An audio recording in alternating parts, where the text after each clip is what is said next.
Lookout Point. Lookout. Wait, I keep getting him. Lookout K. Lookout Key at Lighthouse Point. They're too similar of like. I know. Double L's. Yeah, the double L's get me every time. Yeah. I know. I kept saying it wrong over and over and over again. It's like, oh no, wrong way, reverse. I know. Instagram. You really have to think about which one it is. It is. You do. Yeah. But the video that came back, it looked beautiful. The pictures, I mean, it was stunning. It really was. It was beautiful. I can't wait to get there someday. So that part will be nice. And the bridge is not that big of a deal. It's 17 miles long. Yeah, it's 117 actually. Oh! It actually takes you most of your time to get there. Got it. So you really only get bridge. About 15 minutes on the island. On the actual island. Got it. With my hip, dude, I changed my itinerary. Oh my God. My hip is killing me so bad. I'm like, can't do it. I'm like literally, it's less than half a mile, and if you walk from Castaway Cay from the ship to the family beach, it's about the same. It's a little bit longer, but about the same. Well, and then we had this discussion on the call-in show last night. I talked with like a person about it because he was asking questions about the cruise, and he'd seen coverage, right? But he haven't been there. And I was just like, you're a third party, right? I just want to hear what you think. And he's like, the funniest thing will be not really the walk out. It's going to be the walk back. Like people that get totally sunburned and blasted. Oh, yeah. All of a sudden, like that could be a little bit of a longer walk. And I'm like, yeah, you got me there. Like that's going to be twice as far coming back. They've already put water stations. Oh, good. Stuff like that. Yeah. I'm sure they might put benches or something. Yeah, I think they did. I think Scott and Cheryl said that they did. That's good. Yeah, I was reading their update while I was, coming home. So. Yeah, I thought it was funny. He's like, somebody's gonna be like, "Who moved that ship?" That ship looks a lot further away than it was when I walked out to the island. Somebody that's been working in an office all year and like you're 8, 9, 10 hours in the water and like you're just roasted like a lobster and like right. You had like 7 pina coladas. Yep. Dang, this ship is way far away all of a sudden. You're like, what? You'll make it. You'll make it. We'll get you. You'll be okay. This. Yeah, we'll get you there. All right. So we need listener questions, people. Thank you for being here. Happy Monday, everybody. The original crew here. Now, next week, just a heads up, it's just going to be me. So we're going to be here on Monday, but we're going to be having the phone lines open. So it's going to be a week of listener question shows and open lines. So it's going to be fun. We're going to have the phone lines open and we're going to be taking video calls. We'll have the what do you do when we're not here to answer all the questions?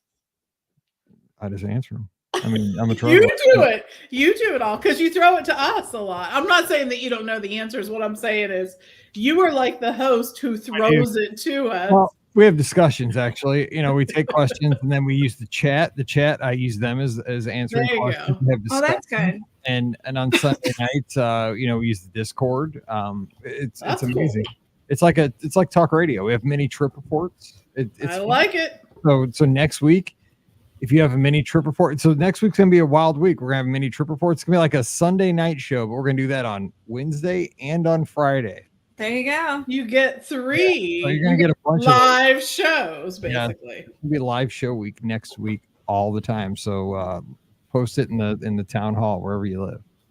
Let them all know. Let the people know. Yes, let them know. 407-413-9395. That's 407-413-WDW5. We'll fire up the house band to start the show just like this. Hey, everybody. Welcome to this really in the house? Do you really play this? Oh, yeah. That's how we open the show every Sunday night. Hey, we're here on a Sunday night. It's the Mike and Scott show. It's you, me, and Scotty G taking your calls for the next hour at 407-413-9395. That's right, 407-413-9395.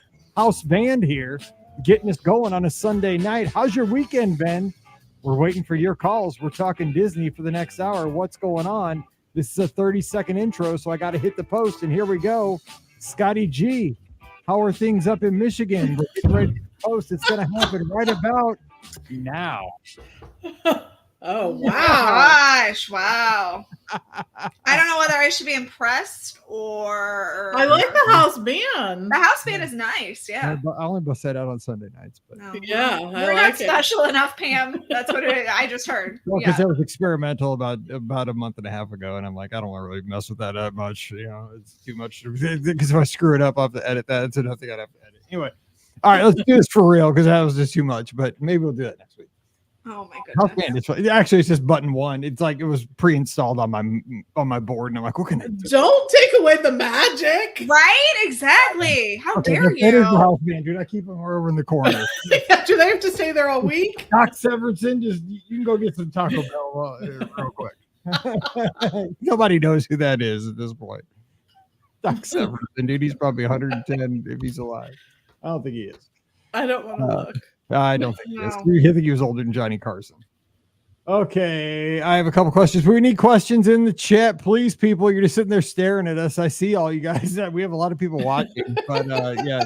Nobody wants to ask questions. We need audience participation. You have a responsibility if you're watching. Sure do. Next week. I mean, you can save them for next week. That'd be great because I need calls, but we need them now too. But I have inbox questions. So we can do that too. Everyone has a job here. Yes, we're all in this together, just like the Wildcats on High School. Yes, of course. Okay, here we go. All in this together. Stop. No, you jerk. I think I have to go pick up Lucy. I'll be back. No, I'm just joking. Here we go. 2507.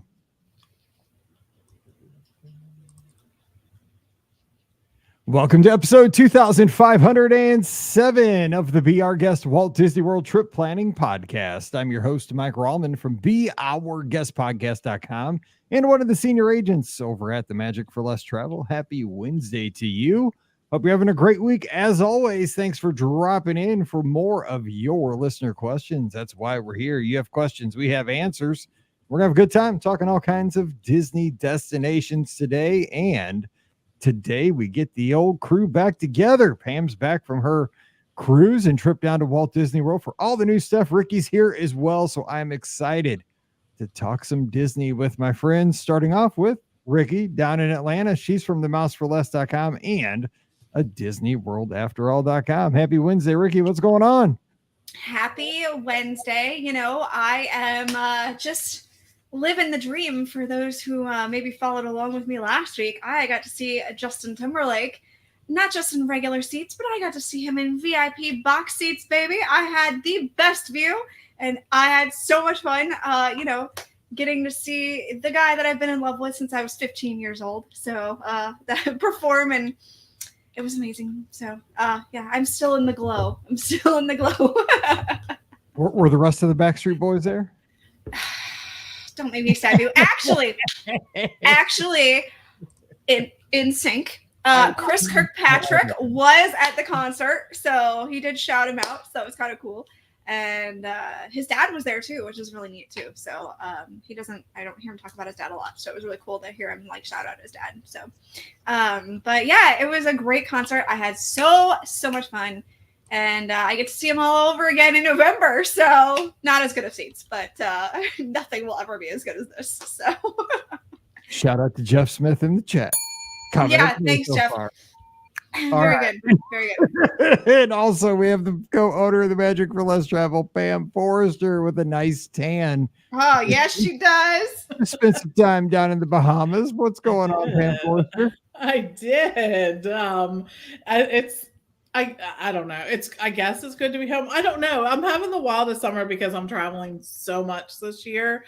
So like on these little like breaths that I get to take in between trips, I'm at home for a little while. So I guess it's good to be home. But yeah, I can't wait to talk on Friday about Lookout Key at Lighthouse Point. And it's taken me the last couple of weeks to get that down. Really and truly it has. But now I can finally say it. Which you'll hear Scott and I butchering this thing every Sunday night when we talk about the new island. We're like, it's why does Disney do this to us with the acronyms? And the decades, right? They Castaway Key, right? And it's Castaway because it looks like it's K. So right. That for decades we've had to learn that, right? It's Key. which is really hard from a dude from Missouri because, you just read it. Like, I mean, we have all these weird, spellings in St. Louis, right? If you're not from St. Louis, you don't know that it's like Despair and it's spelled Despers. And if you're not from here, it's like Despress. Like, no, Yes, dude, exactly. Nope. Despair, it's like you got to know. And case key and all this stuff. And then you got the LL and all this cast CC. And it's like, come on now. I know. You're laying it on us. I mean, making us think too hard for the new place. It's a lot. The double L's, I think, really tripped me up many times. I'm like, wait, is it Lighthouse? Wait, wait, which one's first? And finally I got it. So the new place, the new spot, the new digs. All right. So we're talking about that on Friday. So be ready for that on Friday. Great way to start the weekend with us here on the show. Now, just a couple of heads of housekeeping here. Got some housekeeping. Speaking of islands, this is kind of breaking news. We're going to do this right now because people have been asking.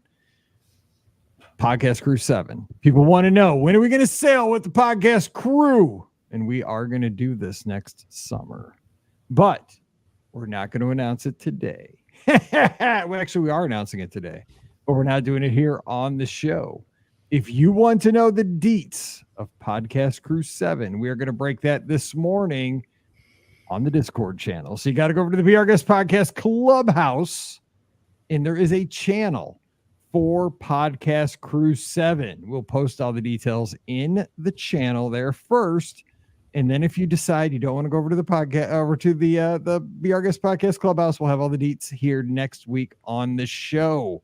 So at large on the podcast, we'll talk about this next week because I'll be here and everybody, and we'll be taking call next week. Let me just give you a heads up on next week's podcast. Next week's podcast is going to be all call-in shows all the time because Rikki's unavailable. Pam is out of town. Scott is out of the country. He's going to be in Norway. So nice.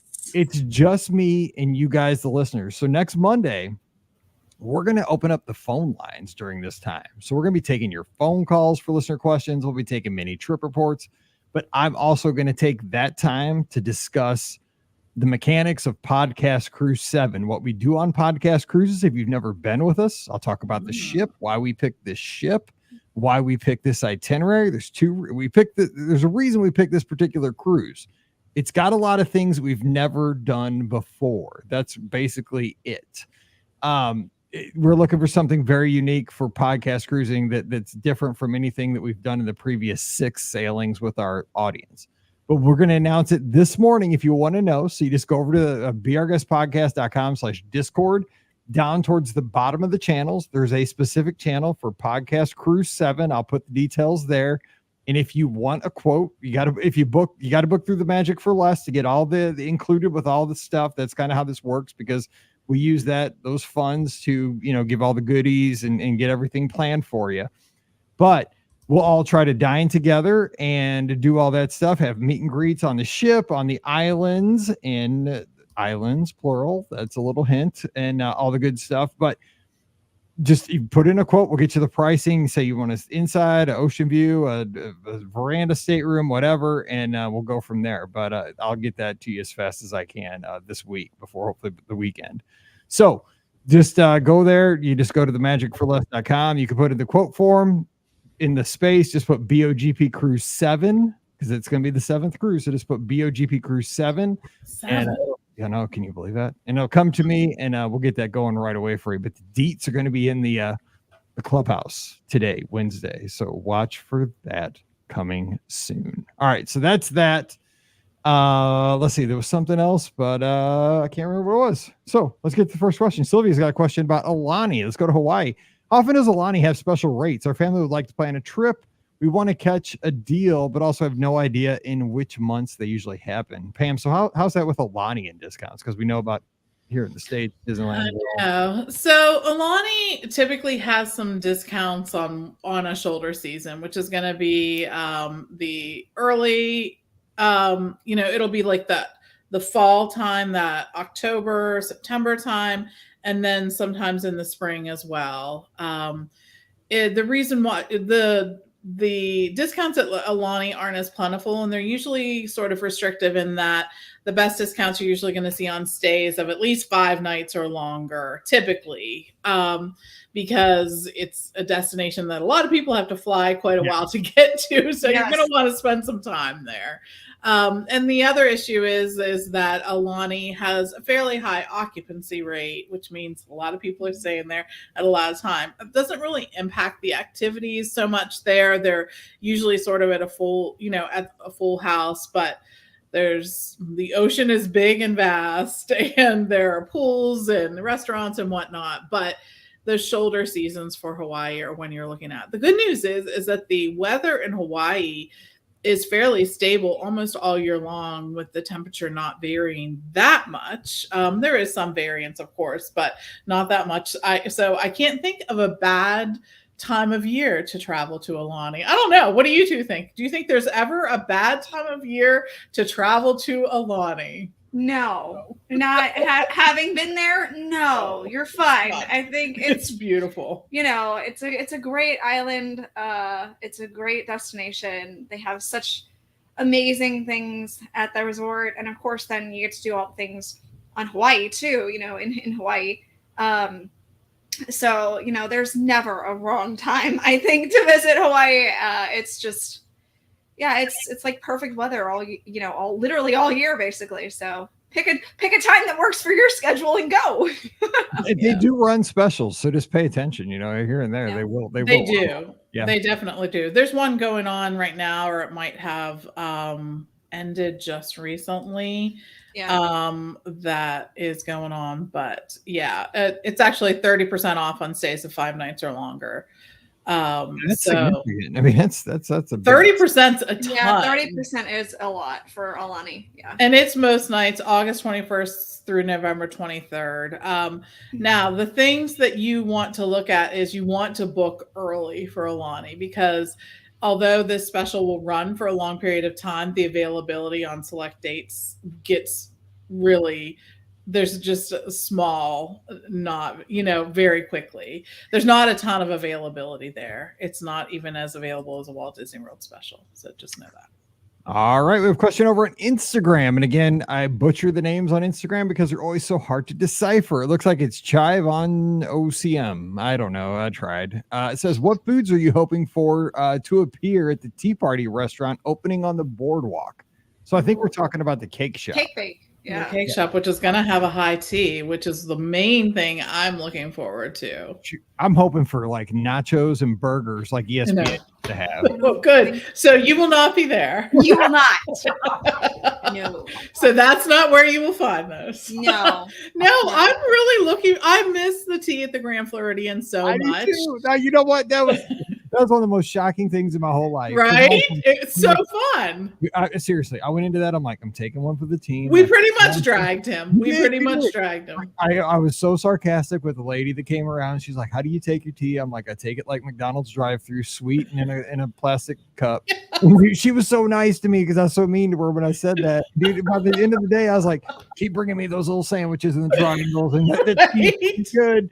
And I was like, man, my pinky was like in the air by the end of the night. I was like, let's go. It was fun. I loved it. It really was fun. It was an event that you don't get to do everywhere else. And so I'm so looking forward to that. That's what I hope we're going to see, right? Like lots of tea sandwiches. We're talking watercress, interesting chicken salads, yummy egg salads, for the kids, hopefully some kind of peanut butter and jelly or peanut butter and Nutella or something like that. I'm looking for like onion tarts and scones and Devonshire cream and good jam and lemon curd. These are the things that we want. I don't know. These are the things that I want. And then also the fact that they're going to have fantastic desserts is going to be another great thing, like a cake and cookies, and I'm picturing pastries and other things like that. So that's what I'm looking for. That's what I was going to say. So let me ask Rikki, because she knows what I'm probably talking about. What's that place that all the old ladies go to over in by Alton in Illinois? Josephine's. Yeah. It's so good. Oh my gosh. I missed it so much. Okay. People in St. Louis know what I'm talking about because, I worked on my probe staff was basically me, and like all grandmas because it was a staff of like 10. It wasn't many teachers. The director was my best friend's mom, who was older, and like all these old ladies that took care of me like I was their son. So I got away with murder when I taught there. It was great. But when we had staff meetings, we go to this place called Josephine's. It was a tea room. And it's like where all these people have bridal showers, and like, I mean, it's like women love this place. I mean, and you know, like I was the only guy there every time I went, practically every couple guys. But man, they had good food. Like the sandwiches were so good. But the thing was the pies. Holy smokes. The pies they have at this place are legendary. I mean, there's so good. To answer this question, if they have like these pies like Josephine's, because the tea room, I will stop there. I would go because they were so good. So Rikki, I mean, that's what I want. Give me some Josephine's type pies. Those pies were phenomenal, not gonna lie. Honestly though, the thing that I miss the most from Josephine's, totally random, they had amazing lobster bisque soup. Oh my goodness, I crave the soup. I wish I could have it again because nobody makes lobster bisque like this. So many places rely so much on sherry to make their lobster bisque, and they didn't, and it game changing. It's so much better without just being loaded with sherry. But anyway, that's a totally neither here nor there, thing. So I hope that, I mean, it's called the Cake Bake Shop. So like, I hope they just have just ridiculous cakes. I mean, I can only assume that that is what is going to be the main feature at this new restaurant. So for me, it really won't matter what is on the menu as long as they have gigantic, delicious cake. I'm going to be a happy girl. Although I would be happy if they had delicious pies as well, because I do tend to like pie a little bit better than cake. So, yeah, if they had delicious pies, I'd be all in on that one too. But, just giant desserts is really where my heart is at with this. Granted, they will probably cost me a small fortune for these giant desserts, but, I'm still going to enjoy them. Expensive, the big cake. They do have a location already in Indiana, yes. This restaurant, and they are going to have both savory and sweet menus, which I think will be good. I think that area really needs something that sort of has not just desserts, but savory too, because we have the ice cream, we have the boardwalk, bakery kind of location. I really think that they could use another, another location that had actual stuff. And I hope too that it's easy for folks to get to. Like, I wonder if they'll have an area where you can just buy things in addition to like sitting and eating. I think they need like a walk-up window to grab like a that would be slice of cake, a slice. Yeah, absolutely. Like cookies and cream, like the window, right? And mobile order, like yes. So when we go to cheer, because now she's in high school, we don't do the all-star cheers much, but Schaumburg, we used to go to this competition up outside Chicago, and we'd eat dinner at this awesome Mexican restaurant called Uncle Julio's. Awesome. Then across the way in the mall, it was in a mall, and then across the way was a cheesecake factory. So we'd actually mobile order slices of cheesecake to take back to the hotel, because we're staying in a hotel for the weekend. And you just mobile order the cheesecake, right? The kind you wanted, just walk across the way on the way out, boom, pick it up. That's what they need. They need to mobile order the, whatever kind of cheesecake or pie. Or yes. You just on the boardwalk, you're cruising through, take it up to your room, or, walk wherever. Boom. Yeah, that's what we need. Yeah, their menu in Indiana is extensive, and it has appetizers and sandwiches and salads and entrees and things like that. So I hope that we'll see some of those same things here. All right. Question from Mitch over on Facebook, who's joining us live, says, I am headed to Orlando, staying at the Marriott World Center this Thursday to Sunday. My girlfriend and I would love to do one park on Friday, or possibly park hop. We both love thrill rides, but also want a nice couples time with some drinks and food, but we're going to Disney Springs on Thursday, so that takes care of that. Sorry, I'm babbling. What park do you suggest? So I kind of like thrill rides, but drinks. I guess maybe Epcot, because you could kind of enjoy World Showcase and look Guardians of the Galaxy, possibly. I mean, that's about your only thrill ride. Test Track's gone. Right now, yeah. On a wall. Maybe, the other one would be the studios, obviously, but I mean, you I mean, get to I was- Disney Springs that night. I was kind of thinking Animal Kingdom, but the reason being is because you do have some thrill rides with Everest. I mean, Kilimanjaro Safaris is fantastic, and they have some pretty good bars there. I mean, the Nomad Lounge is really really good. So that was kind of where my thoughts were headed.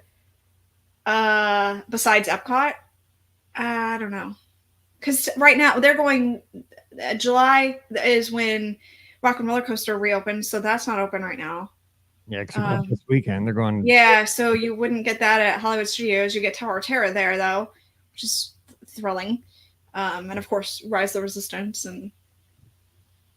Yeah, there's really anything else. I mean, I guess Star Tours is kind of thrill. I mean, trying to look concept because I mean, I wouldn't call Slinky Dog Dash like really. No, I mean Slinky Dog Dash is fun, but it's not thrilling. I mean, there's a difference there. Yeah. So I know I think it's so hard because Walt Disney World's not like a traditional amusement park, right? Theme park, right? Yeah, exactly. It's it's a theme park. So if you're looking on just attractions, period, like the Magic Kingdom is always going to have the most attractions, right? Right. You're going to have that, but you cannot drink at the Magic Kingdom unless you're doing a sit-down meal. For me, the answer is always Epcot. That's where I go back again and again and again. But that's because I really enjoy walking through the countries, eating and drinking my way around the world. And it does have some attractions as well. Guardians of the Galaxy is probably the most thrilling of the Disney World attractions, but also lots of other attractions to experience, like Ratatouille and Frozen Ever After. Yeah, those, but not really thrill attractions. So you're going to have to think about what is the most important to you. And the best attraction ever is Living with the Land. I mean, you get that too. Hello, and not a thrill attraction, but it is thrilling for those of us who love it. That's super thrilling. All right, we got a question here. Let's talk cruising. Hey, BOGP crew, I have a question about cruising. After all this cruise talk, it has me wanting to try something new for us. My husband and I just started going to Disney World as parents in 2022, and we've been able to go 3 times since then. Mike is helping us with our March 2025 trip at Walt Disney World. And once Christmas opens up for 2025, we're wanting to book Walt Disney World for that too, since we've experienced the Halloween party twice, but never the Christmas party. Now leading to my questions. We would want to book for 2026. I know it's far out, but with our 2 Disney trips planned next year, it's not really feasible for us to do a cruise as well. In 2026, we would have a 5 and a 2-year-old. Can you please tell me how things would work with a 2-year-old? I'm hearing some people say to not even go since they can't use the pool. Should we wait until he's 3? Are there any other negatives that people have with cruising with little kids? I can hear Pam saying, take the trip. But any advice would be greatly appreciated. Thanks in advance. Catherine in Minnesota. And I don't know what it says under that. I can't understand it. But so, I mean, Mallory went on her first cruise at like 7 months. And we've had a blast with her ever since. I mean, we never had an issue. But, I mean, Pam, she addressed you. So Pam has the floor first. So, yes, my advice is always to take the trip, though, because that's my personal philosophy. And I find when I take the trip, I'm usually happier. So that's the thing. I am never a subscriber to the don't take your kids because they won't remember that, because I did all kinds of things for Hannah when she was little that she will not remember, and I remember it. And so those are the things that really matter. And I like that she had those experiences. It's all about creating a good human being when they're little. And I think part of that is traveling. Traveling really helps you connect with the people, the places, the experiences, the culture, and it becomes part of your story as a person. And that's what I love about traveling.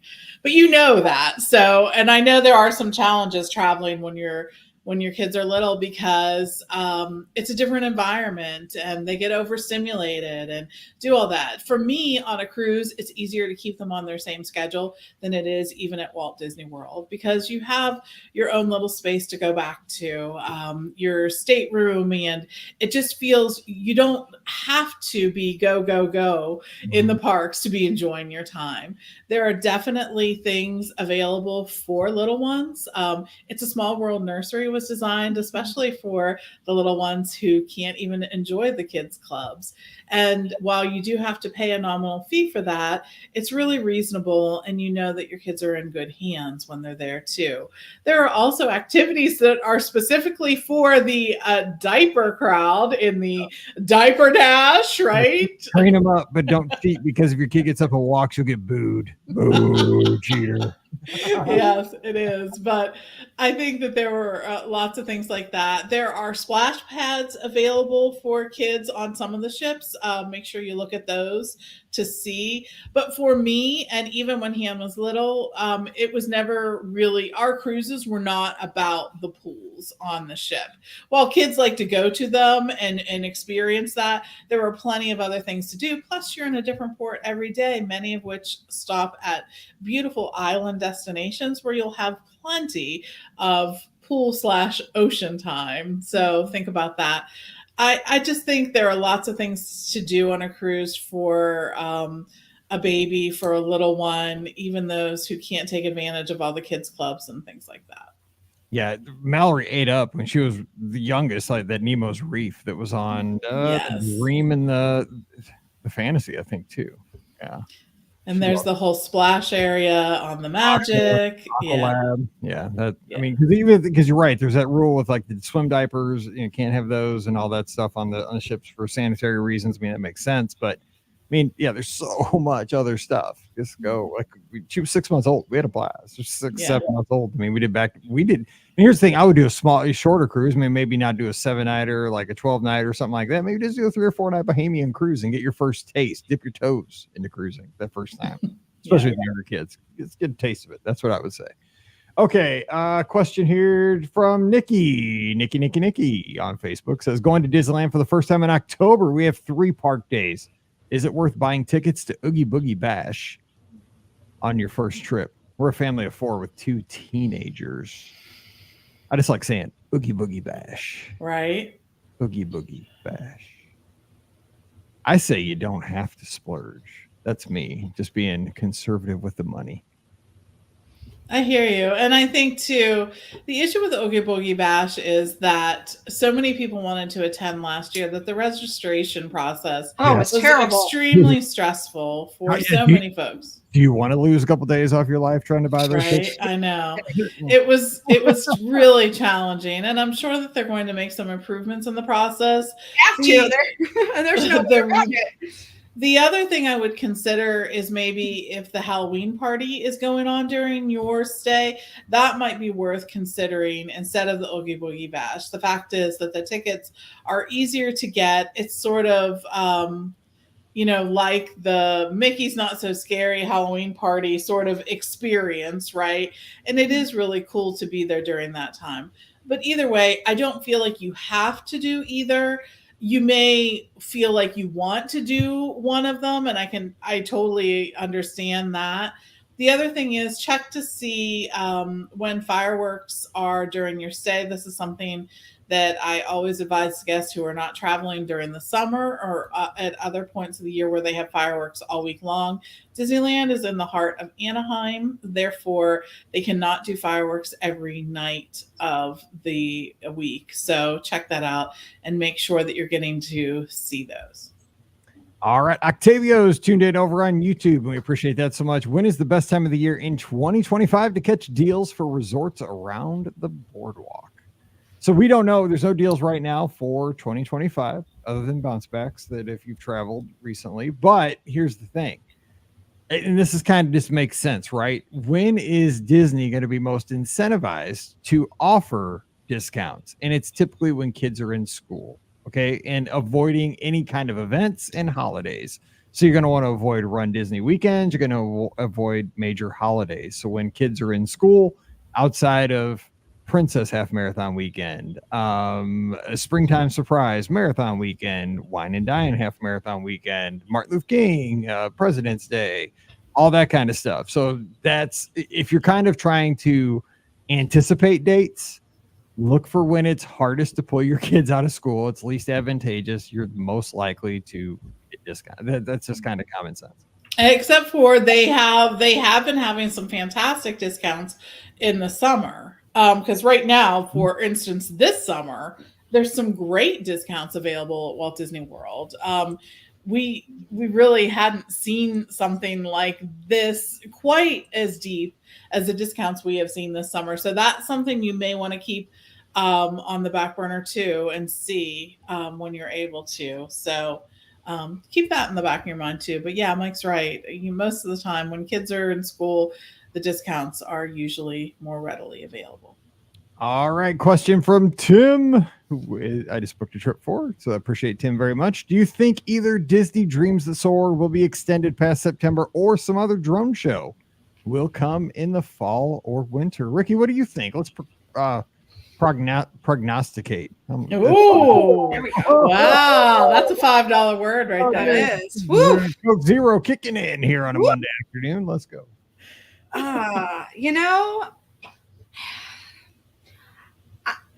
It's hard to say. No, Huh? Yeah. No. I know, right? It's really, honestly, it's really hard to say because we haven't seen a drone show really before. I mean, we have with, a few years ago, they had one in 2016, but that had a hard stop. So I feel like this may be a summertime thing. Maybe they'll bring it back next summer. I don't know if we'll see it after, Labor Day. I think that I think it's going to be, if they do bring it back, I think it'll be a summertime thing. Get people to Disney Springs, because that's the whole point, is to get people to Disney Springs, get them shopping and eating and everything like that. And people don't necessarily need to do that in the fall and winter because, the holidays, Christmas, people are doing shopping already, that kind of stuff. So I don't know. I don't know if we'll see it after this. So it would be great if they did. I don't know if we'll see it after. There's no real barometer that I can, judge it on, to be perfectly honest. So it's really one of those things where I think we're going to have to wait and see. I'm kind of with you. If I say no, it does not get extended. I say no as well. I mean, if I had to guess, I would say probably does not. Yeah. What do you think, Pam? If you had to guess. I am thinking at some point that we will have a reincarnation of. I agree with that. I think there'll be a reincarnation. So I really hope they do. First of all, I will say I had seen the original drone show that was at the holidays, and I've seen this one, and I was so impressed with this one. I just like when you think about all the reasons to travel to Walt Disney World this summer, and there are so many. Tiana's, Country Bears, like all these different things happening. I loved the drone show. Mm-hmm. It was really one of those. I love the last one too. This one is even more impressive, Mike. Mm-hmm. I can't wait until you see it, because it's so, while the other one was sort of 2D, this one is so 3D. That's like cool. Bring on the Death Star, dude. Right? It's my love language, dude. Right? I know. She's the dark side all the time. I know. It's stuff like this for me that makes me plan another trip. Like I came home from Walt Disney World, not even from Lookout Key, which I mean, definitely, but I was like, Han, we have to plan another trip to go back this summer so that you can see this stuff, so that you can see the drone show, so that you can see Tiana, so that we get to see Country Bears, like all of those things. I don't know. This is like, so, this is what Disney like knows about people, right? See, I want them to extend it. I'm saying that I don't think they will, but I hope they do. And I hope they do bring a holidays version around, right? Because here's what I think about this, right? I think that drone shows have become like table stakes for entertainment venues at this point. Like ballparks have them on the weekends, right? Yeah. You go to the Cardinals game, Friday and Saturday night, we're going to have a drone show after the baseball game. Stick around. Minor League Ballparks Holiday World in Indiana has a drone show every night. Stone Mountain has a drone show here. Everybody's got a drone show. You know what I'm saying? Yeah. So it's not even like it's a place like Walt Disney World. I mean, Universal just blew, they just preview. I mean, come on now. Like, you got to have a drone show, Disney. You got to do something. Like, and I think they put a lot more work into this one in terms of, doing the whole thing. It's more a show. It wasn't just a display. It was really sort of a show. And when they do things like that, it lends me to believe that they're foreseeing a future for it. That's what I hope. Yeah, I hope. And I think they should. All right, a couple more questions real quick so we can get these in. Oops. Megan says, I love when I post a comment right when I click. Megan says, we're sailing on the 10-night Southern Caribbean on the Fantasy at the end of July. Oh, nice. That's the one I'd love to take too. We have been on the Wonder and the Wish, but what else should we make sure we don't miss on the ship? I can't wait to hear about Mike's cruise on the Fantasy. I'm dying here. I just can't wait to get on my ship. I cannot wait because O'Gills, baby. O'Gills. I love that place. You can get chicken wings in there and you can play trivia, and it is the bomb. That is down in the adult area, one of the pubs. So that's a place not to miss. O'Gills on the Fantasy. The Tube is the adult night area. They'll have late night when you go down there. They have all kinds of entertainment after the shows and dinners. Don't miss. That's where you can get your late night snack on, because they'll have little hors d'oeuvres and appetizers. Those things are always good in the common areas. Also, the restroom area down there kind of looks like you're on where's Luke Skywalker from? His planet. It's kind of weird. It's Tatooine. Tatooine. Yeah, it's weird. Some people say it looks like Swiss cheese. It's wild back in there. But just explore the ship. It's so the two ships you've been on, neither one of them resemble the Fantasy. You're gonna have a different experience because the Wonder's a classic. The Wish is its own thing.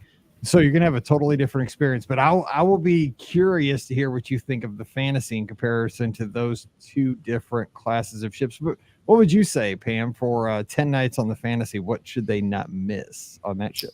First of all, it's a great cruise to go on. You're going to have so much time to explore. And on those longer cruises, they're going to have special activities available for you. So that's something to really look forward to. Like Mike, I really love O'Gills. In fact, when we were on the Magic has O'Gills as well. We actually ordered dinner at O'Gills. We did an appetizer type dinner with the folks I was traveling with, and that's where we had dinner that night. I like it. There's just fun stuff, right? I might do that while I'm on our cruise. I know. And I'm like, you do have to pay, but it's not an expensive price for the appetizers there. They do have a complimentary buffet later in the evening, but this was during dinner hour. That's what we did. So it was fun. It was really actually kind of a fun night. We also rocked out at trivia, which we were awesome at, of course. So it was all good. I think too, the lounges there are specific to that ship too. So make sure that you look and check each one of those out. I mean, not saying that they're exclusive to that ship, but some of them are exclusive to the Fantasy. I love the carousel one, I think it's Piazza or something. Yeah, not that I'm paying attention. Yeah, right. I love that one. I think it's just such a unique thing. Of course, you're going to want to do the Aqua Duck because it is on that ship, and you'll have lots of time to do that. And I think just enjoy it. Enjoy every moment of it. Do a sunrise, do a sunset, and you'll have lots of opportunities when you're there for 10 nights. Oh, 3 more nights to me. So awesome. All right, real quick, because 2 questions. Simon, the man, the myth, the legend. Hopefully, shout out Sully over in the UK. Hope you guys are doing well. He just has a question about getting a marathon weekend races at this point. It's going to be tough. I would just say maybe look at charity bibs at this point. Possibly talk to charities, but that's the best advice I have. I hope you get in because I want to see you at marathon weekend. I hope it happens. So shout out Simon because he had the most popular trip report show in the history of the Be Our Guest podcast. Nice. He is a legend, and he's tuned in over there on YouTube. All right, last question because we gotta get this one because Pam's not going to be here next week, and it mentions lounges in California. Oh well, then you got to do it. If it I can't even do this one. Hey, Mike and the gang, I appreciate it's like Cool in the Gang or something. Okay. Hey, Mike and the gang, I appreciate all the awesome info and advice you share in our little Walt Disney World corner of the internet. You've definitely helped my husband and I plan amazing trips to Walt Disney World. Should we get a reservation at California Grill or attempt the lounge? I'm very much a planner and want to know what the plan is way with about 10 Ys in advance. My husband is a go with the flow travel prince. LOL. I'm not a fan of prefixed menus because I'm a light eater and feel like I won't get my money's worth. I'm leaning towards the lounge for 1, fireworks viewing, 2, the menu variety without paying prefixed prices. My only concern is availability at the lounge. Our trip is planned in late August and planning on a Monday night after Animal Kingdom.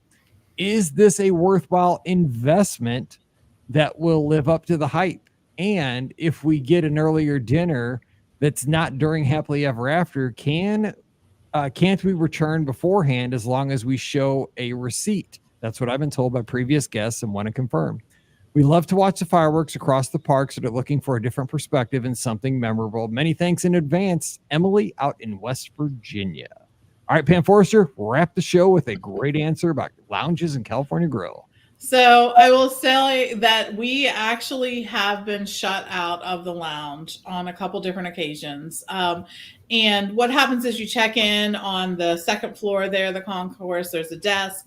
They assess whether they have enough space or not. They did offer us the ability to wait, but the wait was over an hour and a half, and we just weren't feeling it. So if you choose to go the lounge route, please just have a backup. And your backup could be maybe look at the Wave Lounge to see if they have availability. You said the Wave, Steakhouse 71. She did, yes. Yes, she did. That came from my reptilian brain. You've been gone so long that they changed the name of the restaurant Back 5 years ago. Yes. That's so funny. Yes, Steakhouse 71. Oh my gosh, that's so funny. That was classic. I love it. But check out Steakhouse 71. They have a lounge. They have seating there. They have a special lounge menu that does have some food options there. Or you could take the monorail and head up to one of the other lounges. There is the Rose over at the Grand Floridian. And I think the lounge is, I think you'll have a decent chance based on the time of year that you're going and the night that you're going. I think the plan, though, is just to always have a backup when you're planning on doing the lounge at the California Grill, because it just may not be available. So now, Pam, I do have a question though. With the lounge, if say they got in early and they came back later with the receipt, does that still work at the lounge, or is that was my only question? I believe it does, but the issue is that's the way it's working right now. Well, that's also true. Yeah. Right. So, I mean, the California Grill for years and years has been good with people coming back and just showing their receipt. Just ask when you check in. Like the staff there is so good. They want to help everyone who wants to see the fireworks show do that. So just ask them and they should be able to give you the definite 100% answer. Yeah, I just wasn't sure about that part of it. Cause I knew of course, if you dine there and did the prefix, menu, then yeah, of course, if they still allow, if they're still doing it at that time, then yeah, they would definitely let you up. But, I didn't know about the lounge because it is the lounge area. I just wanted to double check that. So yeah, that's a good advice to double check with the staff at the front before you actually do anything. So. All right. Well, that is going to do it for today's show. But here's the thing. Again, I want to just make sure we reinforce this. Next week, it's going to be just us, you guys and me, and the phone lines will be open. I will be taking your calls for 2 listener question shows on Monday at around 5:30 Eastern, maybe a little bit earlier. So join me, give me a phone call, come into the chat, ask your questions in the chat just like normal. And we'll be having open lines all week long. So you can call in, you can chime in. Mini trip reports are welcome for 10 minutes. You can talk about your recent trip. We're going to have a good time. We're going to turn the shows over to you next week. Do something a little bit different. Is everybody else bugged out on me for all these cool vacations? And it's going to be us doing the shows. I'm look forward to it. It's going to be a lot of fun. So we get to have a lot of voices on the show and just talk Disney. So join me next week for those shows. But until then, Friday, Pam is going to be talking about Lookout Key at Lighthouse Point. See, look at that. I can You learn. did it. Yay! I took a chance and got lucky, is what we say in the business here. So we got it done. But until then, we are going to be here in the clubhouse. So come on over to there, beourguestpodcast.com/Discord for great Disney conversation. We're going to announce Be Our Guest Podcast Cruise 7 today in the clubhouse to join us for that. We hope you can sail with us. And our show is always brought to you by The Magic for Less Travel. We'd love to help you plan your next Disney adventure over at themagicforless.com. All the details are on the site right there. Also, please use our Amazon affiliate link, beourguestpodcast.com/Amazon. And thank you to our Patreon supporters, patreon.com/beourguestpodcast. Just $5 a month. And you'll get our bonus show every week called Mike in the Midwest. Come on over today. Give us a follow on the social media. Pam, is it TMFLT? Pam, right? Did I get that right? No, TMFLT Pam. Wait, what's your name? I don't know what your name is. It's been a little bit. Yeah. TMFLT Pam for Pam, Rikki Nibs for Rikki, and I'm pretty sure I'm at Be Our Guest Mike still. God, I hope so. Yeah. Instagram, Twitter, and Threads. Coming over for that. And of course, the clubhouse. You guys know about all that. I just talked about that. So we're going to get out of here. We're going to talk cruising. We're going to talk about the newest, hottest destination in the Bahamas where you want to go. For just, I mean, we've all been to Castaway Cay at this point. We need somewhere new to go that's awesome and private in Disney. And we're going to talk about all that on Friday. So until then, for Rikki and Pam, I'm Mike. Stay safe, stay healthy, and we'll see you real soon. Pam, what's your name again? What is my name? Pam or yeah. I don't know if you had the Pam on the end. Ooh. Well, it wouldn't just be TMFLT. Oh, no. Dude, it's been a day. 2, 5, 4, 7. That I would agree with. It has definitely been a day.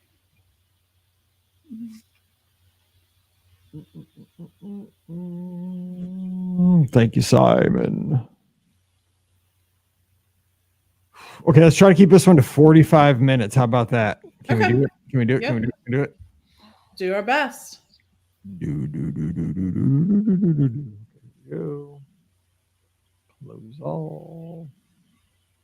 Here we go. 2509. Welcome to episode 2509 of the Be Our Guest Walt Disney World Trip Planning Podcast. I'm your host, Mike Rallman from BeOurGuestPodcast.com and one of the senior agents over at the Magic for Less Travel. Happy Friday to you. Doesn't that sound good? Happy Friday. Got to like that. We've got a great weekend staring us right in the face, but we're going to get you there by talking some Disney Cruise Line. And we're going to talk about the newest, hottest destination in the Bahamas. That's right. We're looking at Lookout Key at Lighthouse Point. Or is that Flip? Or I think I got it right. But You did. okay, good. Look at that. See, I'm not even sure. Disney has me so on edge about all these new names. I mean, good Lord, they got to make everything long. Like it's Guardians of the Galaxy, Cosmic Rewind. It can't just be like the Cool Coaster. You know what I'm saying? Like, holy smokes. It used to just be like Screaming Eagle. Just Cosmic Rewind. Yeah, exactly. So like at Six Flags, it was like Rush Street Flyer or like Screaming Eagle or the Log Ride. You know, like when I was a kid, it was the Log Ride. You know, like duh. You know, this is hard. Anyway, that's why we're here because we're professionals, right? We're going to talk Disney Cruise Line today. We're going to talk about all the fun you can have at this new destination from somebody who's been there. And Rikki and I are just going to kind of nod our heads and be like, and drool about wishing that we were there. Yeah. Amen. We're going to be like, that sounds awesome. So Rikki, she's from the mouseforless.com and a Disney World After All.com. Rikki, happy Friday. Hope you have a great weekend in store. What's up? Thank you. Yeah, it's summer, man. So it's definitely, we're in the middle of it. Let's just say it's crazy things happening.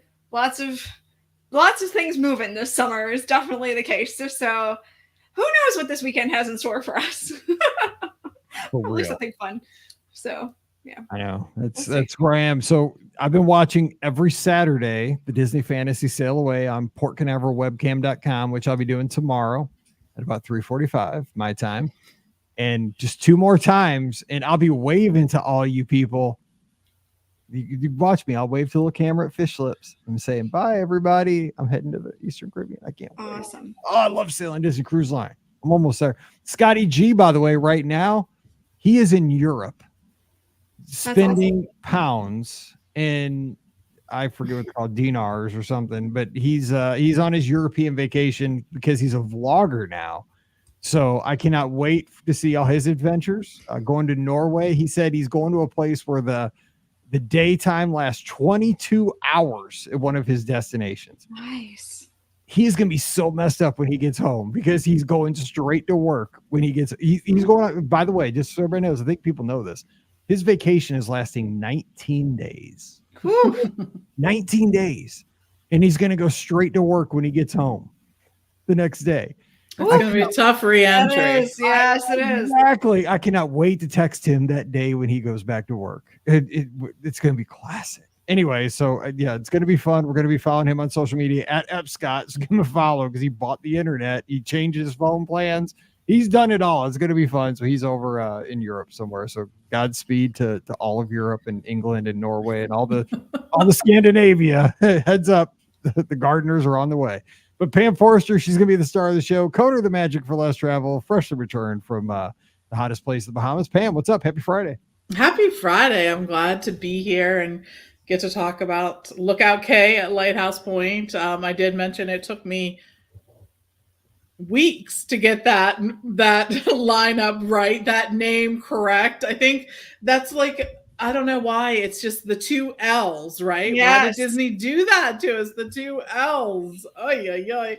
Plus, I kept wanting to say, even though I said Castaway Cay for years and years and years and years and years and years, How come it's somehow Lookout Key? Right? Somehow I wanted to say Lookout K, and because that's how it's spelled, and so whatever. But yes, I'm here. I'm so glad I get to share my experience, and hopefully, it will entice some of you all to go experience it for yourself. I know we have a lot of people booked on upcoming cruises that stop here. So absolutely. By the way, we have a listener. We have a VIP in the audience today. Mr. Lawrence Wilson is on Facebook, tuned in. He gave us some information. Says this happens in Sweden, Scotland, and Cardiff.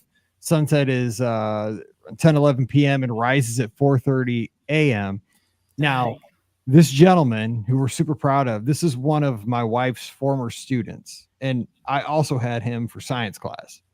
When he was a sixth grader, he was a handful, but he's awesome. And I will tell you this, we think because we have been tracking his activity as he globetrots. Now, I don't want to call him out, but I think we know this because I think he is touring with a certain entertainer around the world. I'm just saying. So, wow. LW, we're super proud of you, buddy. But we think we've got you pegged as to why you are where you are all the time. And that's all I'm going to say. But proud of you, buddy. Keep it up.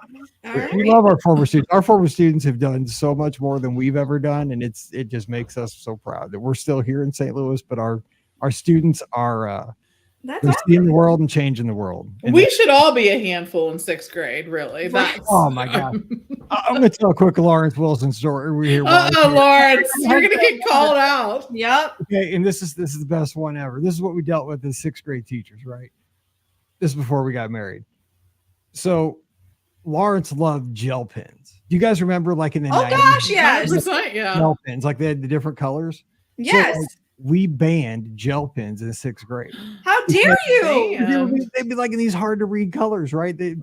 But like if you erase them with an eraser, they would end up blue or something. Like Lawrence did all this work, like he would write in all these crazy colors, but he would take the eraser and do all this work and it would come out blue. So you couldn't argue because he knew I was going to tell this story.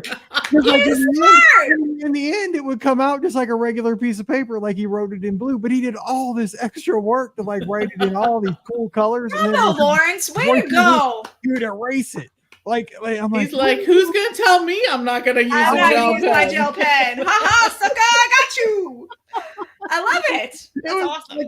I remember this 25 years later because it was classic. I mean, yeah, it was. I mean, and man, he had the crew with him. Like I remember his crew that he had in that class.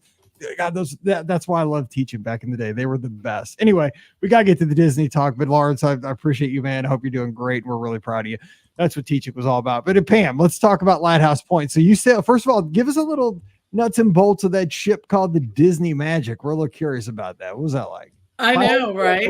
Yeah. It had been a while since I'd been on the Magic. I think since its reimagination, when they put in O'Gill's and Aqua Dunk and all of that. I think it had been that long since Oh, I had been on it wow. because I've been the other That is ships. a long time, yeah. No, the other ships I've been on a lot. So I was really glad to get back on one of the classic ships. I know, Mike, you're sad when they removed that carpet that had fluorescent That was from. on the Wonder. Well, I don't know if it was on the Magic too, because I I think think on the Wonder for sure. I know. I think it was on both at one Yeah. time. I'm not 100% sure, but I think so. But anyways, that entertainment district, I really do like Keys and that. And I think Palo has such a classic look on those two ships, the Magic and the Wonder. It's a little different than it is now. But I really enjoyed being on the classic ships. I do. I will still say my favorite ship is still the Wish. It just is. That's the ship that I feel meets my needs as a cruiser the best. But I love that Disney has so many different ships so that people can experience each and find the one that works best for them. So I won't tell anybody else what their favorite ship should be. But I was really glad that this ship was going to Lookout Key. I almost said Lookout K. I actually had to stop and think about it. Why? I don't know. But anyways, I really was glad that this ship went there. It really gave us a great opportunity to see it. We were some of the first guests that were on the island. And we learned that for many of the cast, this was their first time stepping on the island too. So it was just really such an amazing thing to see. And the thing I want to mention first before I start anything else is my pictures of the water did not even do it justice. That's insane. Because your pictures are so blue, and I can't even imagine more blue. It just didn't. It just didn't do it. It's like when you're trying to capture a sunset, you just never get the colors. And that's really how it felt when we were there. That blue, it's the most beautiful blue and kind of pinky, peachy sand. It's a great combination. And so if nothing else, it is worth traveling to see that. But there are so many other things. So yes. Yeah, I know Steve, your husband, commented about the color of the water. Like, I can't describe it, and I didn't pop this, and I didn't, right. This isn't Photoshop. I'm not using Photoshop Light on my mobile device. This is what it is, but it's even not that. It's hard to describe. And we had this discussion actually. If you heard the replay of Sunday night's call-in show, because we were talking with a listener that called in, and we were just having conversations. Like, he's a third party, hasn't been there. We just talked about the coverage that we've seen so far on social media. And, he talked about this place, it's kind of like Walt Disney said with Disneyland, like early on, is that, as beautiful as we're seeing right now, this is like year one, like month one, right? It's going to get more beautiful as like trees and kind of everything kind of grows in and becomes more lush, right? I mean, did you kind of see that as the island too? I mean, it's nice now, but I mean, are things kind of still going to get more lush as things go on? Yeah, it's really a natural paradise. And unlike Castaway Cay, this is not an island that Disney owns in whole. This is an island where they have part of it that they are working with the Bahamian government to bring sort of this natural paradise. And I think that's an important part of the story that maybe people should learn, is that there was really an attention to detail in this space and a collaboration with the Bahamian people to make sure that they were going to follow not only all this responsibility in terms of environmental concerns and whatnot, but also to represent the Bahamian people and the Bahamian culture in a way that was really true and authentic to them. And hearing that, during the cruise, we actually got to hear this panel talk, and it was all these Bahamian folks that were involved in this project for years as they did this. And we're talking artists and musicians and a woman who was involved in Junkanoo, part of the Bahamian government was involved in this, and just so many people involved in this. And each one of these people said when they got off the island that day for the very first time with us, that it brought tears to their eyes because they felt seen, they felt represented. Aww. They felt like Disney did that good of a job doing it. So Awesome. I just, before I don't want to tell people you got to do history before you go on your vacation, but it's worth knowing because you will get more from the island when you understand some of the traditions. And I found that to be an important part of the journey there. That's amazing.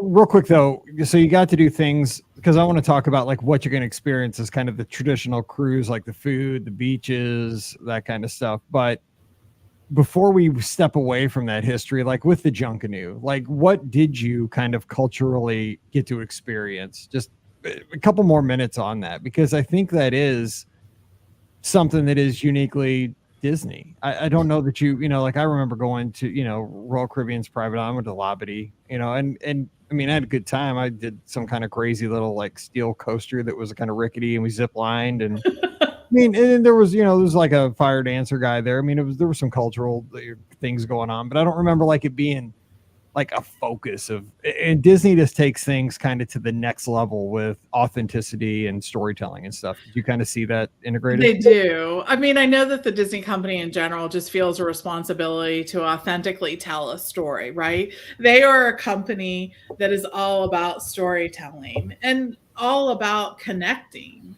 people. And I think that through this, they felt a responsibility to do right by the people and tell that story. And I think that was really important. As one of the women on stage was sharing, she said, we're always really excited when a big company comes to the Bahamas, right? And we're going to have this opportunity to share with people. But then they also have to think, well, who's going to benefit from this? Is it just going to be that company, or is it going to be the Bahamian people? Is there going to be destruction? They don't have to be exploitive, right? I mean, exactly. How many times have like little island nations seen that? Exactly. Yeah. And I think that is something that Disney does so well when they're telling a story, that they research and embrace things that probably most of us will never really understand the depth of the importance of that. But it does make you get on the island and feel the authenticity in that. Like it felt like a very authentic beach vacation. And I love Castaway Cay too. It is very much a beach destination, right? But there's something that feels a little more natural, a little more authentic, and a little more thoughtful when you get to Lookout Cay.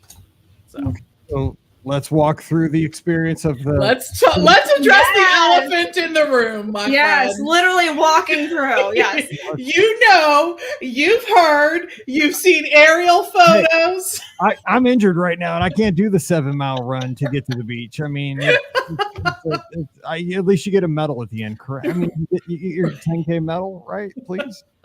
So we've all seen pictures of the bridge that you walk when you get off the ship to get to the island. I will tell you, we measured. It is less than half a mile. And I think that it feels very similar to the walk that you do when you get off the ship at Castaway Cay, if you're walking to the family beach and not taking the tram. And I can't tell you how many people I see walk to Castaway Cay and not take the tram because there are photo opportunities. I do. Along I the never way. Yeah, because I'm a step person, but right. I know. So there, we saw it. Since we were there, they've added a lot of different things. First, they've added some water stations and some umbrellas and some benches, and I expect to see other improvements in this space. But if this walk is something that you feel you won't be able to do, you have accessibility needs or other needs, stop by guest services. You actually can register. They have golf carts that can take you across that bridge, and you will be given a time to actually return. You don't just roll up and wait in line. They give you sort of a 30-minute window to appear for that. So it doesn't have to be an issue to get to there. But I also want to say too, that one of the reasons why there is this bridge is because of some environmental reasons that Disney and the Bahamian government worked on, because they didn't want to damage things like the coral reefs and have the ships getting that close. some of you may know that there's also another cruise line that has a destination port on this island. You have to tender to do this. So it was really quite a concession for Disney and the Bahamian government to come to an agreement that allowed them to have a place that the ship actually got to dock. So that was a really a cool thing to see that happened. It really just allows the fact that the ship does not have to pull so close to the island and therefore damage some of that natural, the water underneath, all of that. I am not a marine biologist. I'm sure that one can tell you exactly what gets saved, but they felt like it was important. And one of their keys is to make sure that they are addressing things like these environmental concerns. So that's why the bridge is there. They are already making improvements. We've had agents on other cruises since then who have said they had water stations, they had other things set up. So I think that we'll continue to see things like that. That's good. Yeah, I mean, every cruise is going to get better because it's feedback and it's experience. I mean, it's experience. This is a brand new destination. I mean, of course, I've had Castaway Cay, but every destination has its challenges and its, things. I love that they're learning. That's great. Me too. All right, so you do the 7-mile hike and you get Yes. And we were excited to get there. We really were.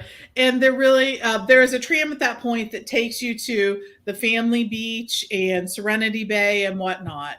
And I will tell you, one of the first things that I thought was really remarkable was there are all these sort of boardwalk piers that are built in that area, again, for you to walk on before you get to the beach. And again, this was to address some of the environmental issues that came up from other things being there. I think, again, this is going to allow the sands and the beach to continue to move the way it should, the foliage to continue to grow, all of that.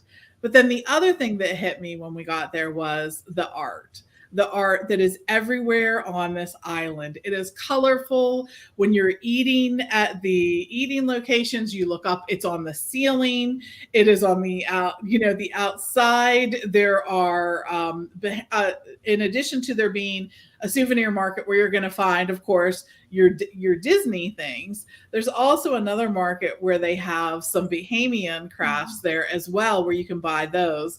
And they had these adorable purses that feature Disney characters on it, like straw woven purses with Disney characters. Now, these aren't the janky Disney characters that you see like when you're in New York City, right? You see some of the merchandise and the characters that you're like, who is that supposed to be? Is that supposed to be Mickey Mouse? Like, it doesn't look like Mickey Mouse. No. That's one-eyed Mickey.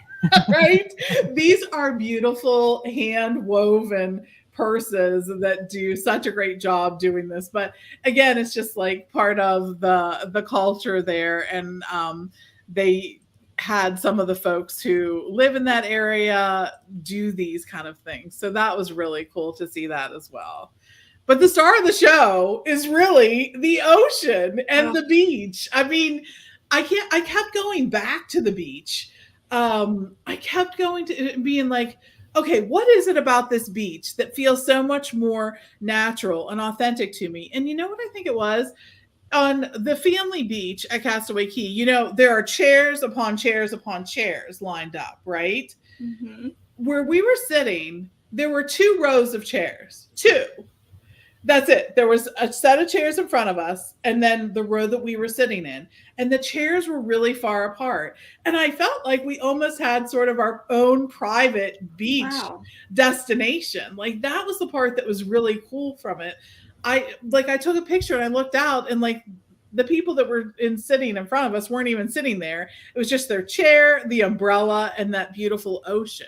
And that was, really such a cool thing. Are there a lot of umbrellas and things like that on? Tons. There are. Okay, good. Each set of chairs has an umbrella. Nice. Just like it does at Castaway Cay. So yes, they're just much further apart, which really sort of made for a very cool, authentic experience. Again, I know I'll keep using words like authentic because I think that's the word that really describes it better than anything else. It was really authentic. But I know what Mike wants to ask about, and it's about the food. Of course. I did.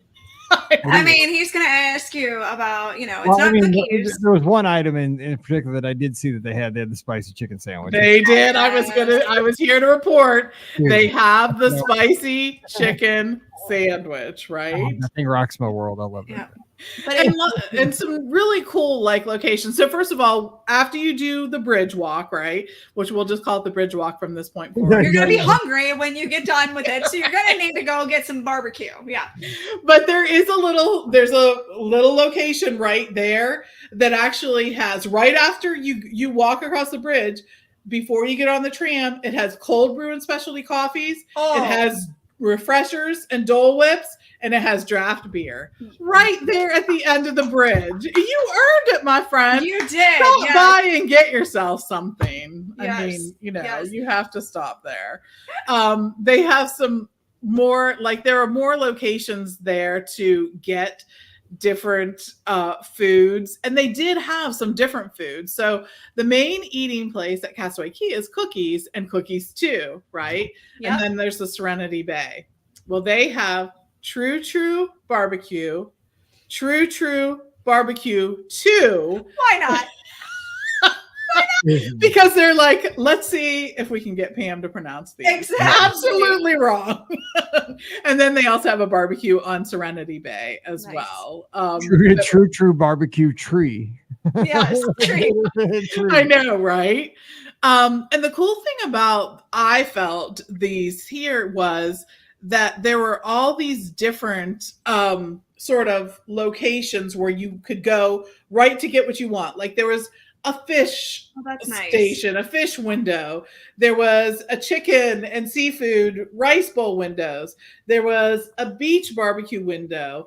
And then there was a barbecue ribs and rotisserie chicken window. Nice. So there were all these little places that you would go to do that. And I felt like the chicken and seafood rice bowl was a completely different and new offering. Yeah, for I don't Disney think I've Cruise Line. seen that on.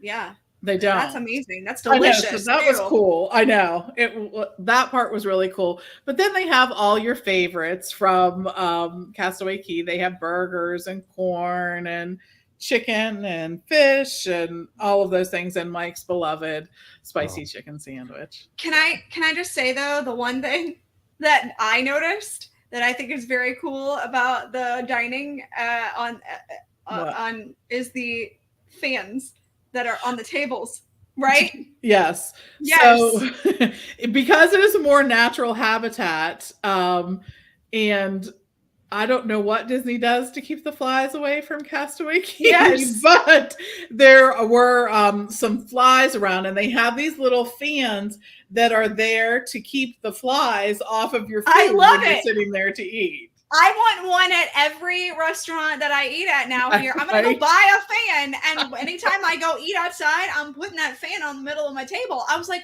that's so genius. I know, So, I agree. I thought the why- exact same thing. I'm like, why do restaurants around Why do here that this? have an outdoor place not have the fly thing? I'm I didn't buying understand one. it. I'm Right. totally buying one, and it's going in my purse, and I'm taking it with Oh my me. god. It's a great idea.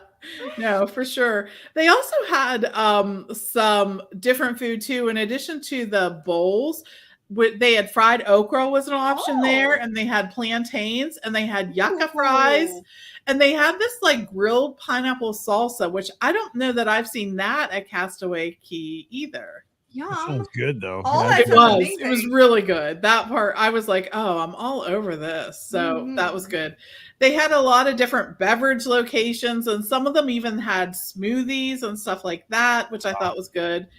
That was cool. But the other thing was when you ordered a drink or when you got a drink, it came in a reusable metal cup, which I thought was really interesting too. Another nod to making sure they're keeping the environment safe. So I really like that too. sounds like an adult beverage. Like if you got a It was an adult beverage, yes. Yeah, I didn't drink the non-adult kind. They did. having a good time. No, that's important. So what? Okay, so like there are bars, obviously, like just like a Castaway. So a couple of those every so full, Yes, and there were cast members coming along to take your drink order as well. And they're bringing around like they're selling the water packages and so forth too. They did. As soon as you got off, they were selling that. And you were able to exchange your cooler if you wanted to do that too.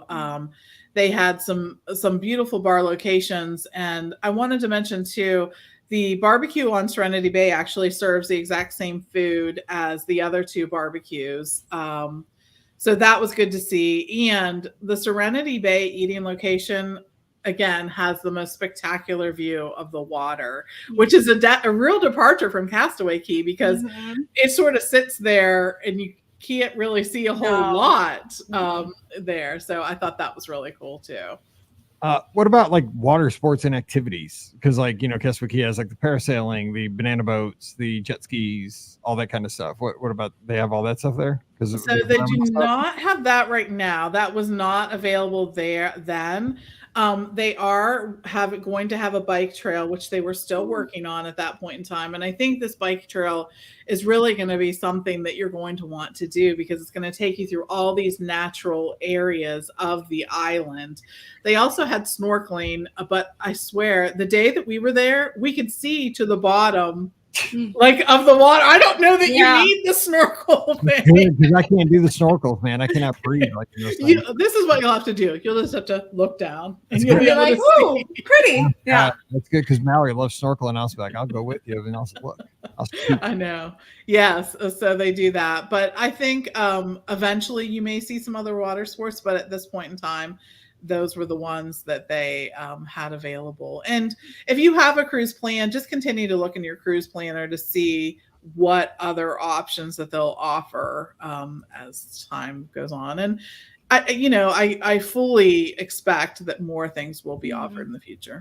I don't think these two islands will be exactly the same. I mean, like Castaway Cay has the 5K. I would doubt that this island has a 5K. I mean, maybe not now. I heard that they are going to have one. Yeah, nice. That's what I heard. So I heard it's coming. We'll have to see what that looks like and where you'll be running through. The other thing is, they have, like Castaway Cay, they have cabanas. They have family cabanas, and they have the cabanas at Serenity Bay. The family cabanas are actually right after you get off walking the bridge. They're very close, within walking distance. You don't take a tram to them. There's actually a little dining area specifically for the cabanas that are going to offer the exact same foods that will be offered at True Barbecue, True Barbecue, True Barbecue, True. Different adult True Barbecue Tree. Right, exactly. So that's a bonus. And then the Serenity Bay cabanas are, of course, right near the Serenity Bay area. So you'll be able to enjoy those as well. So obviously you had your one day there, and you've had, at this point, how many times you've been to Castaway Cay? I mean, you've probably put in a couple of weeks as far as days on Castaway Cay. I mean, a lot of us have, visited Castaway Cay for probably 7, 8, 9 days over our cruising life, because most of our Disney cruises do stop at Castaway Cay for a day if you're going to the Bahamas or the Caribbean. What did it leave you with on that first? Because you got back on the Magic and you sailed, back to the States, and what did, because it's a different experience, but I mean, it's kind of like the Disney Cruise Line whole experience. Like, it's comfortable, but it's a little bit different when you're on a different ship. But what were your thoughts kind of as you left the island? What did it leave you with? That's why. So it really left me wanting more, wanting to experience more and do more. And there were just more things to do. So there were the things that are there at Castaway Cay, right? There's a kids splash area. There's the location for the kids clubs and teens to play. There's the beautiful beach. There's all those things that you can do there. But then they also do things like, there was a parade on the island, and the parade is part of the whole Junkanoo celebration. And the Junkanoo is something that it's sort of the celebration of freedom that is part of the Bahamian culture. But they also do something on the island that is Junkanoo, which is they take junk and make it anew. It's kind of what it has evolved into. So there are activities where you can go and create like a Junkanoo mask, like is going to be done. And they had the this Junkanoo parade that other people could join in, and they had all these fantastic musicians with these beautiful costumes doing that. They have the characters that are sort of dressed up in these really colorful costumes.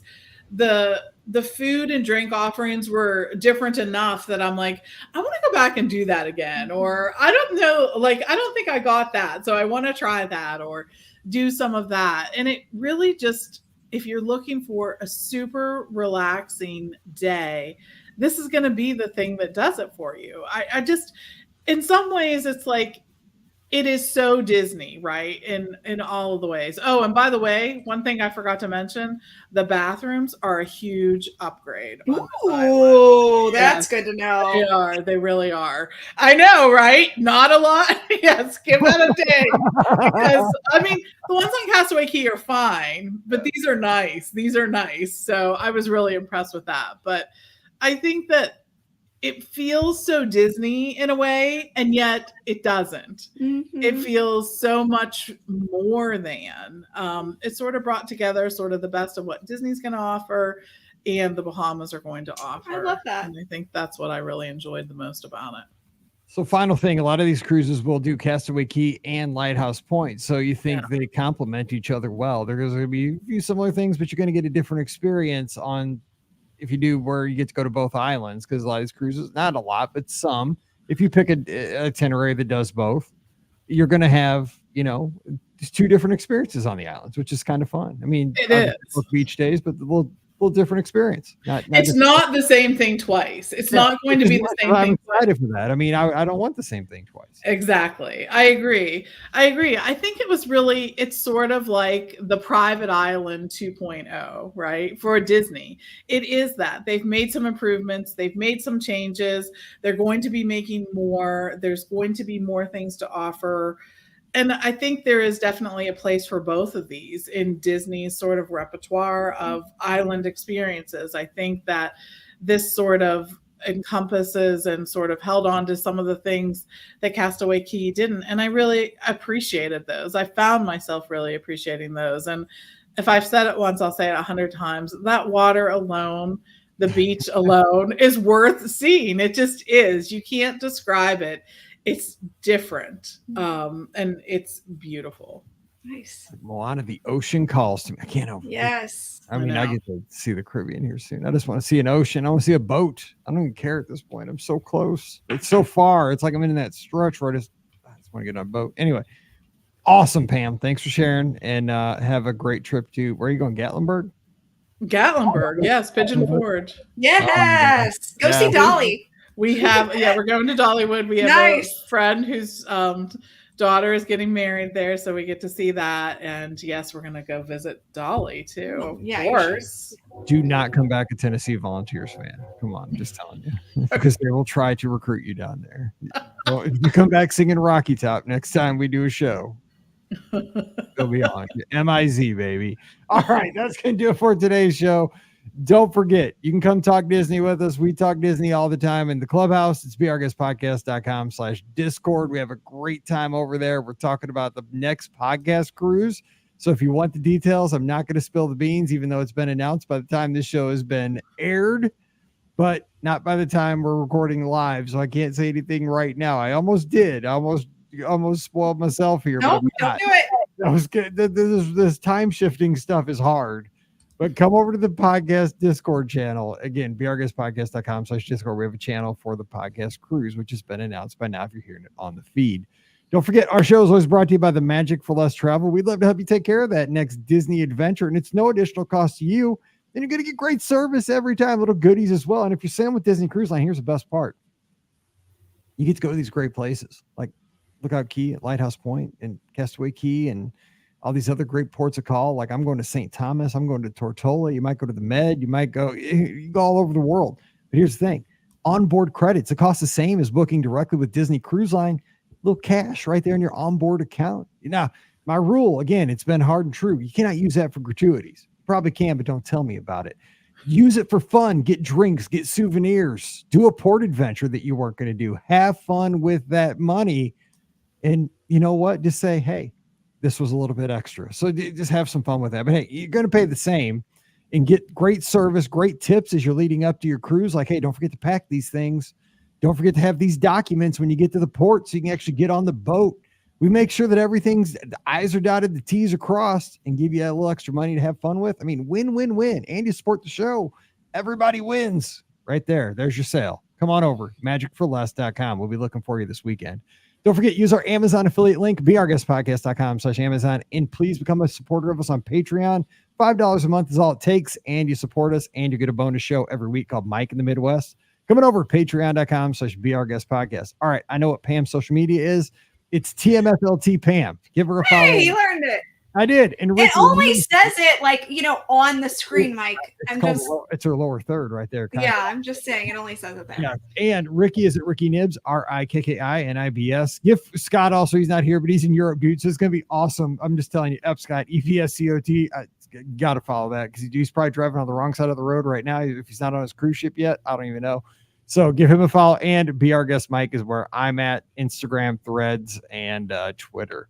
All right, we're going to have our live call-in show Sunday night, so give me a call. I'm going to be, again, next week, we're going to have so many call-in shows. Sunday night, 7 o'clock Eastern, 6 o'clock Central.